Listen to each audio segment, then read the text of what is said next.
Precisely at 5:17 a.m., somewhere over the Persian Gulf, an Iranian radar operator leans forward, his eyes fixed on a single, unsettling contact. A lone aircraft, flying slow, flying low, flying alone. He struggles to believe what he is seeing.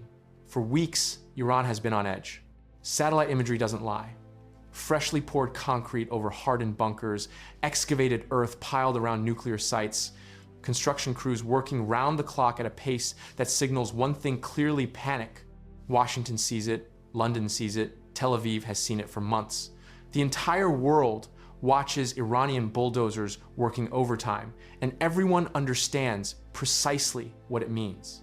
A regime bearing its most valuable assets isn't doing so out of confidence. Scared regimes don't go quiet. History proves they lash out, manufacturing aggression to remind the world they still matter. Welcome to Strategic Horizon, where we explore the hidden dynamics of global power. Tonight, we uncover how an unseen force will redefine the rules of engagement. Tonight, Iran decides to manufacture one of those moments. Tonight, Iran decides to remind the Persian Gulf who it believes owns these waters. That decision will cost them everything, except the jets themselves. The radar return is textbook perfect. A single aircraft, no formation, no escort, no wingman anywhere on the scope. The contact drifts closer to Iranian airspace than any American pilot should be comfortable with. Slow, steady, like a pilot who made a wrong turn 20 minutes ago and still hasn't figured it out. To the Iranian radar operator, this isn't a warning, it's a gift. He stares at the screen for 3 agonizing seconds, then picks up the phone. The conversation is brief, the order unambiguous: scramble. 2 Iranian F-14 Tomcats roar out of the alert hangar, canopies dropping, engines building to full military power. Iran's Air Force has been nursing these airframes since 1979, the same year the Sony Walkman first hit store shelves. 46 years of smuggled components, 46 years of improvised repairs, 46 years of sheer determination have kept these legendary American-designed jets operational within a sanctioned nation. In its prime, the F-14 Tomcat was one of the most feared interceptors ever built, boasting long-range radar and a variable sweep wing lethal at both low speeds and supersonic pursuit. In American hands, during the Cold War, it was the gold standard of naval aviation. Iran's version, however, tells a different story. Decades of isolation have taken a measurable toll. Spare parts sourced through shadow networks, avionics, cutting edge in 1979, running on hardware that hasn't seen meaningful upgrades since. The missiles these jets carry haven't received factory maintenance in decades. Whether they would actually fire is a question Iranian engineers quietly avoid answering aloud. But the pilots climbing into them tonight don't dwell on any of that. They think only of the target. One aircraft, alone, slow, already in a position they can exploit. The F-14S climb hard into the darkness over the Gulf. Inside the American cockpit, nothing changes. No evasion, no acceleration, no defensive maneuvering. The aircraft continues its lazy, unhurried drift.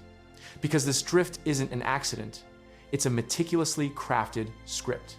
Every heading change, every altitude adjustment, every second of apparent vulnerability has been choreographed in advance. This is the EA, 18G Growler, not a fighter in the traditional sense. From the outside, it's indistinguishable from a standard FA. 18 Super Hornet, same airframe, same external profile, same radar cross-section. Iran's operators cannot tell them apart on a radar scope. That gap wasn't an accident.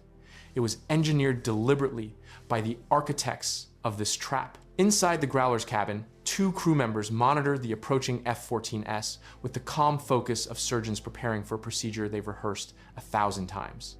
The electronic countermeasures officer watches the Iranian radar frequencies light up on his threat display, identifies the emission, calculates the jamming solution. He doesn't touch his controls yet. Not yet. Let them commit.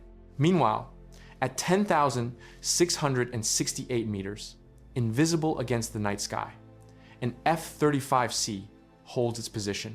Its passive sensors have been tracking both F-14S since the moment they lifted off the Iranian runway. Track files are open, targeting data flowing. The pilot watches the intercept geometry develop on his tactical display with the detached patience of someone who already knows how the story ends. He doesn't touch his weapons. He won't need to. Not tonight. The lead F-14 pilot pushes the throttles forward, closing fast. 400 meters, 300. His radar scope shows a clean, fat, beautiful return. The target isn't maneuvering, isn't accelerating, isn't taking any defensive action whatsoever, just flying there, slow and steady, as though utterly unaware of his existence. His weapons systems officer calls out the lock confirmation from the rear cockpit. Solid tone, clean geometry. The targeting system confirms the shot is there. The pilot arms his weapons. His thumb moves to the trigger. He exhales. He is about to show the world exactly what happens when the Great Satan wanders too close to Iranian waters. He squeezes the trigger. Silence.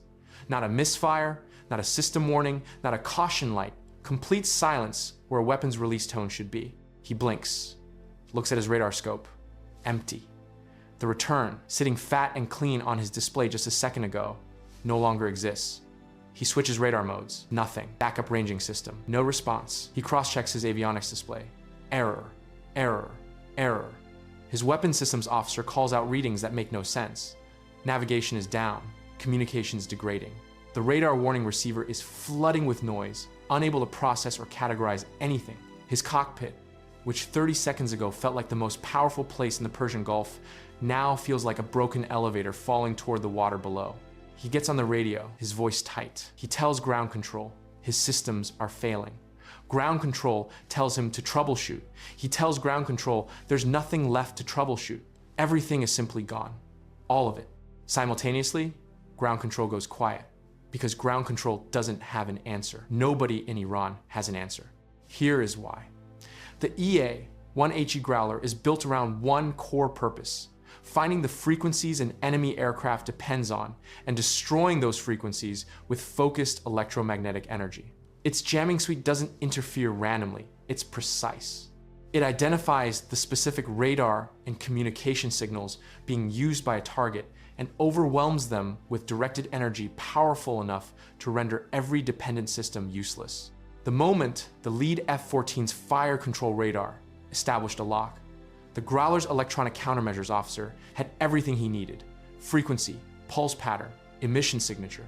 He activated the solution he had prepared and held ready for exactly this moment. Invisible energy crossed 300 meters of open air in a fraction of a second. The F-14 didn't experience a malfunction. It experienced a targeted electronic execution. Every system dependent on radio frequency processing went dark simultaneously. Radar, navigation, weapons control, communications. All of it stripped away in under 2 seconds by a system the Iranian pilot never saw and cannot describe coherently to his ground control. The wingman's jet dies 8 seconds later. Same result, same silence. 2 F-14 Tomcats reduced to expensive, barely guided metal tubes over the Persian Gulf. 0 missiles fired by either side. The entire engagement decided before either Iranian pilot had the chance to understand what was happening to them. The Growler crew notes the time, notes the result, confirms both Iranian jets are neutralized, then they turn for home. Iranian pilots do what any rational person does when their aircraft becomes a flying coffin. They turn back toward the coast. No weapons, no radar, no communications worth anything. Just 2 men flying crippled jets home on raw piloting skill and whatever backup instruments still function. They believe the worst part is behind them. At 10,668 meters, the F-35C pilot decides they are wrong. The F-35C doesn't approach from a distance. It doesn't announce itself. It simply appears already there, already on the lead F-14's right wing. Steady, calm, speed matched exactly as though it has been flying formation with the Iranian jet for the past 20 minutes and simply forgot to introduce itself. The Iranian pilot looks out his canopy, his stomach drops through the floor of the cockpit. He has never seen an F-35C this close. Almost nobody has, because the F-35C doesn't permit itself to be seen unless it chooses to be seen. Its radar cross-section is a fraction of the aircraft it was designed to replace a shape that should not exist at this range, suddenly sitting 3 meters off his wingtip, unhurried, unmistakable. Tonight, it chooses visibility deliberately because this message requires a messenger the Iranian pilot can see with his own eyes. The American pilot looks across the gap between the two aircraft. No aggressive moves, no weapons bay opening, no radio ultimatum, just 2 fingers raised, pointed at his own eyes, then pointed directly at the Iranian pilot. I see you. Quiet dominance, delivered at 965, 6 kilometers per hour over open water. The Iranian pilot turns back toward the coast, telling himself the engagement is over, focusing on flying his crippled jet home without losing control. The F-35C pilot gives him 30 seconds of that belief. Then he moves, not away, not upward. The American pilot pulls alongside the F-14, close enough that the Iranian can read the stenciling on the fuselage. Then he pushes forward a slow, deliberate, close pass beneath the Iranian jet, up the other side, back into position, unhurried, effortless. Repeating it a second time, just to confirm the message was received. Not aggressive, not threatening. Something more damaging than either of those things. Contemptuous. The Iranian pilot watches an American aircraft maneuver around him at will, while he can do nothing except maintain straight and level flight and keep his broken jet pointed toward the coast. Then, his radio crackles. He assumes it's ground control finally reaching him with updated instructions. It is not ground control. It is the USS Abraham Lincoln, transmitting on an open guard frequency the Growler has deliberately left unjammed. Not a warning, not a formal communication, music. Kenny Loggins. Danger Zone, broadcast directly onto the emergency frequency inside his cockpit at full volume. He cannot respond meaningfully. He cannot silence it. He flies the last 64, 37 kilometers to the Iranian coastline, with the Top Gun soundtrack filling his helmet. The F-35C holds position on his wing the entire way, then it banks away smoothly, without ceremony, gone as completely as if it was never there. The Iranian pilot lands. He sits in the cockpit for a long moment before he climbs out. The numbers define the outcome precisely.